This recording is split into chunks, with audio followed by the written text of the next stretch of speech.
இன்று வாமன துவாதசி, பகவான் ஸ்ரீ வாமனமூர்த்தியின் அவதார திருநாள்.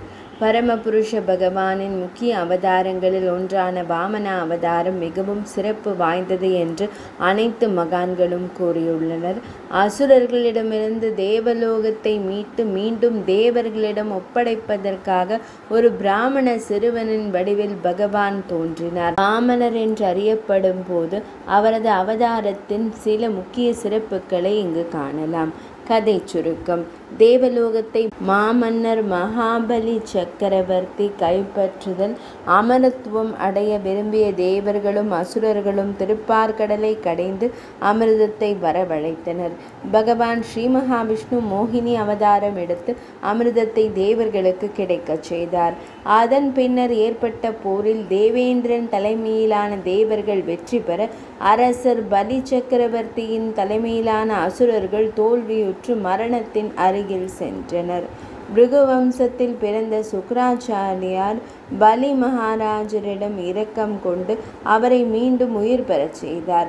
தேவலோகத்தை கைப்பற்ற விரும்பிய மாமன்னர் பலி சக்கரவர்த்தியின் நோக்கத்தை அறிந்த பிருகுவம்ச பிராமணர்கள் அனைவரும் இணைந்து மன்னருக்காக விஸ்வஜித் யாகத்தை நிறைவேற்றினர். யாகத்தின் பலனாக பலி சக்கரவர்த்தி பல மடங்கு வலிமை பெற்றார். மேலும் சக்தி வாய்ந்த வில், அம்பு, தெய்வீக கவசம், மஞ்சள் நிற குதிரைகள் பூட்டிய தங்க விமானம் முதலியவற்றையும் பெற்றார். அவருடைய பாட்டனாரான பிரகலாத ஆழ்வார் என்றுமே வாடாத மலர்களை கொண்ட மாலையையும் சுக்ராச்சாரியார் உயர் ரக சங்கினையும் பரிசளித்தார். இவை அனைத்தும் கிடைக்க பெற்ற பலி மகாராஜர் மிகுந்த பராக்கிரமத்துடனும் தேஜசுடனும் மீண்டும் தேவலோகத்தை கைப்பற்ற தன் பரிவாரங்களுடன் படையெடுத்தார். அச்சம் கொண்ட தேவேந்திரனும் இதர தேவர்களும் தங்களின் குருவான பிரகஸ்பதியிடம் முறையிட அவரோ, பலி இம்முறை பிராமணர்களின் உதவியுடன் வந்திருப்பதால் உங்களால் அவரை வெல்ல இயலாது. சில காலம் தேவலோகத்திலிருந்து மறைந்து வாழுங்கள் என்று அறிவுரை கூறினார். அதன்படி தேவர்களும் தேவலோகத்தை விட்டு மறைந்தனர். மாமன்னர் பலி சக்கரவர்த்தி தேவலோகத்தை சுலபமாக கைப்பற்றினார். வாமனமூர்த்தியின் தோற்றம். மகிழ்ச்சியுற்ற பிருகுவம்ச பிராமணர்கள் பலியை 100 அஸ்வமேத யாகம் செய்யும்படி அறிவுறுத்தினர். இதற்கிடையில் தேவர்களின் தாயான அதிதி தேவி தன்னுடைய புதல்வர்கள் மறைந்து வாழ்வதை நினைத்து மிக கவலையுற்று அந்த எண்ணத்தில் தனது கணவர் கஷ்யப முனிவரிடம் தகுந்த உபாயத்தை வேண்டினாள். அவர், நீ பரமபுருஷ பகவானை தியானித்து கடுமையான பயோ விரதத்தை மேற்கொள்வாய் என்று அறிவுறுத்தினார். அவளும் தொடர்ந்து 12 நாள்கள் விரதத்தை மேற்கொள்ள அவள் முன் தோன்றிய பகவான், உன் விரதத்தின் பலனாக நான் உமக்கு மகனாக பிறந்து தேவலோகத்தை மீட்டு உன் புதல்வர்களை காப்பேன் என்று உறுதியளித்தார். அதன்படி துவாதசி திதி அன்று கஷ்யப முனிவரின் மூலமாக அன்னை அதிதி தேவியின் திருவயிற்றில் பகவான் தோன்றினார். அவர் தோன்றியவுடன் தேவர்களும் கிண்ணறர்களும் பூமாரி பொழிந்து தங்களின் ஆத்மார்த்த பந்தனங்களை தெரிவித்துக் கொண்டனர். சங்கம், சக்கரம், கதா பாணியாக பிறந்த பகவான் குள்ளமான பிராமணராக வாமன மூர்த்தியாக உருமாற அவருக்கு கஷ்யப முனிவரும் இதர பிராமணர்களும் உபநயனம் செய்வித்தனர். பலி சக்கரவர்த்தியை வெற்றி கொள்ளுதல். அரசர் பலியின் யாகம் முடிவடையும் தருவாயில் வாமனமூர்த்தி அவரது யாகசாலைக்கு சென்றார். அங்கு குழுமியிருந்த பிராமணர்கள், அரக்கர்கள் என அனைவருமே அவருடைய அதி அற்புதமான தோற்றத்தை கண்டு மிகவும் வியப்புற்றனர். அரசர் பலி சக்கரவர்த்தியும் மிகவும் மகிழ்ச்சி அடைந்து அவரை தகுந்த ஆசனத்தில் அமரச் செய்து பாத கமலங்களுக்கு அபிஷேகம் செய்தார். நான் தங்களுக்காக என்ன செய்ய வேண்டும் என்று பலி மகாராஜர் வினவ, வாமனமூர்த்தி தனக்கு வெறும் 3 அடி நிலம் தானமாக வேண்டும் என்று யாசித்தார். அரசர் பலி சக்கரவர்த்தி அதை கொடுப்பதற்கு ஒப்புக்கொண்ட தருணத்தில் அவரது குருவான சுக்ராச்சாரியார் வந்திருப்பது சர்வ வல்லமை படைத்த பரமபுருஷ பகவான் ஸ்ரீ மகாவிஷ்ணுவே என கூறி தானமளிக்க கூடாது என அறிவுறுத்தினார்.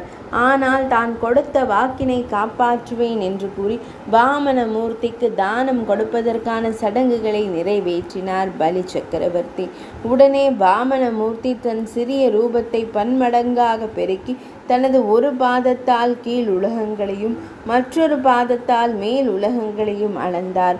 மூன்றாவது அடிக்கு என்ன செய்வதென்று வினவ பலி சக்கரவர்த்தி தனது சிரசின் மீது பாதம் பதித்து தன்னை ஏற்றுக்கொள்ளுமாறு பிரார்த்தித்தார். வாமன மூர்த்தியும் தனது திருப்பாதங்களை பலியின் சிரசில் பதித்து தனது அவதார நோக்கத்தை நிறைவேற்றினார். வாமன அவதாரத்திலிருந்து அறிய வேண்டிய சில துளிகள். ஆன்மீக குருவின் பலம்.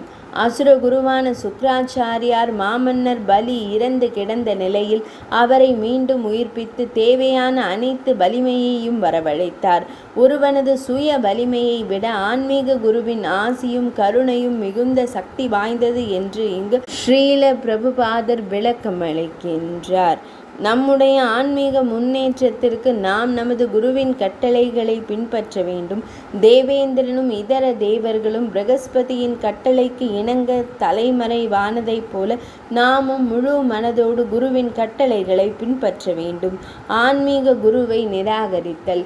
குருவினால் கூறப்படும் கருத்துக்கள் சாஸ்திரங்களின் கூற்றுகளுக்கு எதிராக இருக்கும்போது அந்த குரு நிராகரிக்கப்பட வேண்டியவர்.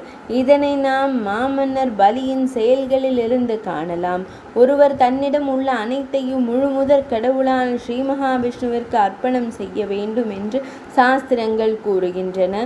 அந்த ஸ்ரீ மகாவிஷ்ணுவை யாசிக்க வந்திருக்கும் பொழுது அவருக்கு தானம் வழங்குவதில் எந்த தயக்கமும் தேவையில்லை என்று பலி நினைத்தார். ஆனால் சுக்ராச்சாரியாரோ ஸ்ரீ மகாவிஷ்ணுவிடம் அனைத்தையும் கொடுத்துவிட்டால் நாம் எங்கு செல்வது என்ற குறுகிய நோக்கத்துடன் அந்த தானத்தை தடுக்க முயன்றார். இந்த சூழ்நிலையில் தனது குருவின் அறிவுரையை மீறி வாமன மூர்த்திக்கு தானமளித்த பலி சக்கரவர்த்தியின் செயல் மிகவும் பாராட்டத்தக்க ஒன்றாகும். வாமன மூர்த்தியின் ரூபம். பகவானின் ரூபத்தை மனதில் நிறுத்துவதால் பரம ஆனந்தத்தை அடைய முடியும் என்று நமது ஆச்சாரியார்கள் உரைத்துள்ளனர். அவருடைய ரூபத்தை தியானிப்பதற்கு கீழ்காணும் வர்ணனை உதவியாக அமையும். குள்ளமான பிராமண சிறுவனின் வடிவில் தோன்றிய பகவான் வாமன மூர்த்திக்கு பிரகஸ்பதி பூணூல் அணிவித்தார். பூமாதேவி மான்தோல் வழங்கினாள். கஷ்யப முனிவர் தர்பை புல்லை அணிவித்தார். சந்திரன் பிரம்மதண்டத்தை வழங்கினார். அதிதி தேவி உள்ளாடைகளை வழங்கினார். சூரிய தேவர் காயத்ரி மந்திரத்தை கொடுத்தார். தேவேந்திரன் குடை கொடுத்தார். பிரம்மதேவர் கமண்டலம் கொடுத்தார். சரஸ்வதி தேவி ருத்ராட்ச மாலையை கொடுத்தாள். குபேரன் பிச்சை பாத்திரத்தை கொடுக்க பார்வதி தேவி அதில் முதலாவதாக பிச்சையிட்டாள். தேவைக்கேற்ப வாழுதல். இவ்வுலகில் உள்ள ஒவ்வொரு உயிர் வாழியும் தனது தேவைக்கேற்ப வாழ வேண்டும் என்பதையும் பேராசை கொள்ளலாகாது என்பதையும் கீழ்காணும் உரையாடலின் மூலம் நாம் அறியலாம். மாமன்னர் பலி சக்கரவர்த்தி கூறுகிறார், என்னிடம் யாசித்தவர் அதன்பின் வேறு யாரிடமும் யாசிக்க வேண்டிய தேவை இருக்கக்கூடாது. அதிகமாக கேளும். வாமனமூர்த்தி கூறினார், கற்றறிந்தவன் தனக்கு தேவையானதை மட்டுமே வினவ வேண்டும். அப்பொழுது அவன் எவ்விதமான பாவச் செயல்களிலும் ஈடுபட மாட்டான். தேவைக்கு அதிகமாக கேட்பவன் பேராசையை வளர்த்து பல்வேறு தீய செயல்களில் ஈடுபடுவான். புலனடக்கம் இல்லாதவனுக்கு உலகங்களிலும் மொத்த செல்வத்தை கொடுத்தாலும் அவன் திருப்தி அடைய மாட்டான். முற்பிறவியின் பயனால் கிடைக்க பெற்ற செல்வத்தின் திருப்தியுற்று சுகமடைய வேண்டும். அதை விடுத்து சுய கட்டுப்பாடு இன்றி வாழ்பவன் என்றுமே மகிழ்ச்சியுடன் வாழ மாட்டான். இந்த ஜட உலகத்தின் பிறப்பு இறப்பு சுழற்சிக்கான முக்கிய காரணம் இந்த பேராசையே. வாக்கு தவறாமை. நேர்மை தவறாத ஒரு இல்லறத்தான் தான் கொடுத்த வாக்கினை காப்பது மிகவும் அவசியம். அவன் தன் நிலையிலிருந்து பிறழலாகாது. அசுரகுலத்தில் தோன்றி இருந்தாலும் மாமன்னர் பலி சக்கரவர்த்தி அதனை நிறைவேற்றினார்.